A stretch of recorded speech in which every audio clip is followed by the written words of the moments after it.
Schedulus tervező szoftvert fogom bemutatni, ami elsősorban bútoripari gyártás előkészítésre lett kifejlesztve. Első lépésben megnézzük a legegyszerűbb bútorépítési módot, az úgynevezett bútorkészítő modult. A befoglaló méretek és az egyes elemek megadásával határozom meg a bútort. A magasságát változtassuk 800-ra, és tegyünk bele egy fiókot. Modell létrehozása.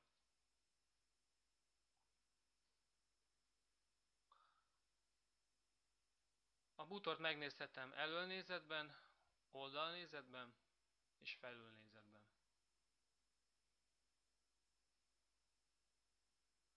Utólag is lehet változtatni a bútor méretét az úgynevezett modellméret változtatásnál.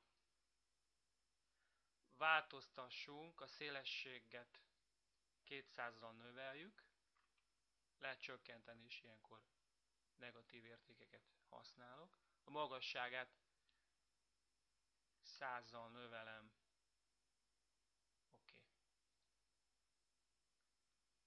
Most letörlöm a méretvonalakat.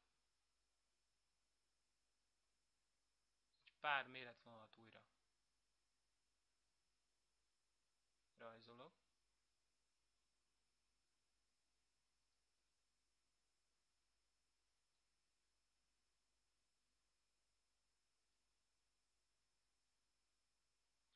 Az elemeket mozgathatom, természetesen másolhatom.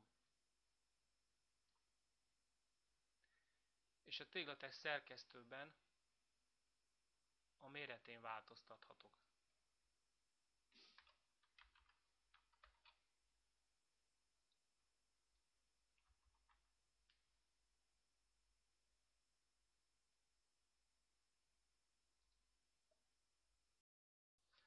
Anyagokat rendelhetünk az aktuális modellhez. Kijelölöm az összes elemet. Anyagok. Hozzárendel. Érzárási módot rendelhetek az elemekhez. Érzáró anyagot. Hozzárendel. Most a fiók fenéknek nyilván mások lesznek az anyagai. Megváltoztatom. Itt pedig kiütöm.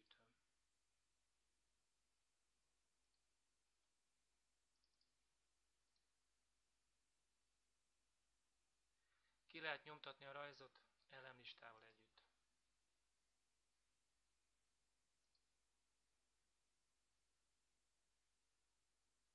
Íme az elemlista.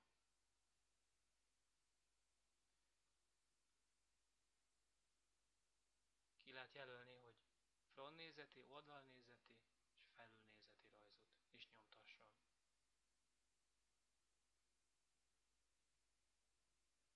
Közben is meg lehet változtatni az anyagot.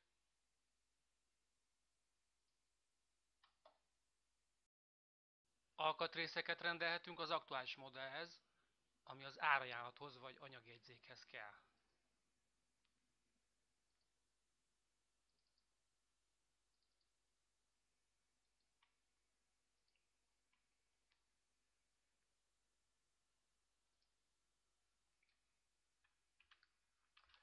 Elemlistát lehet nyomtatni egyszerre több modellből.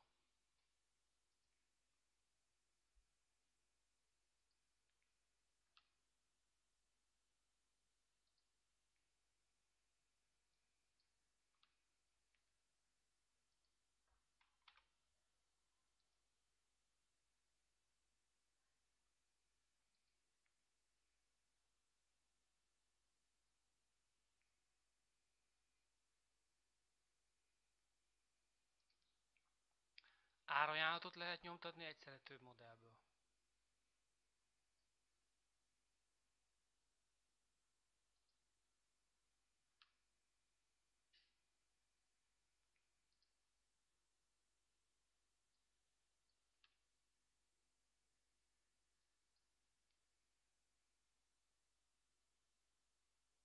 nem csak áranyalatot, hanem anyag szükségleti jegyzéket, illetve az adatokat exportálni lehet.